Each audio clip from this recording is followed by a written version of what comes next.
လေးရောစင်မော်လီရဲ့ခွေတိတ်နေတဲ့ကိုယ်နှလုံးကိုမြင်ပါကြောင့်သာနိုးရတယ်အခုမှဖြစ်တယ်အော်သမုဒိယရှင်တို့ရဲ့ရောစင်မော်လီရဲ့ခွေပြန်တော့မင်းတော့နှုတ်ဆက်ခဲ့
ရောစင်မော်လီရဲ့ခွေနောင်နှစ်မှာပဲကျွတ်ပြတ်တွေ့ရတော့မယ်ဘုံမျိုးလေးပဲဆုံးတွေ့ခဲ့ရတယ်ကိုရင်တွေကရောစင်မော်လီရဲ့ခဏတာဆုံးတွေ့ခဲ့ရပြီပဲကိုရင်ထဲမှာတော့တက်တာပြပြောလို့မရတော့ပါဘူးမလွဲတော့လို့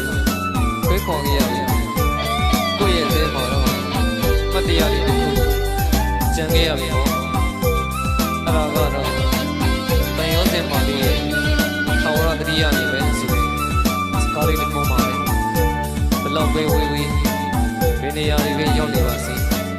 ကိုယ့်ရင်ထဲမှာတော့ထာဝရမင်းလို့မရတော့ပါဘူးတန်ရောစင်ပါလေးရဲ့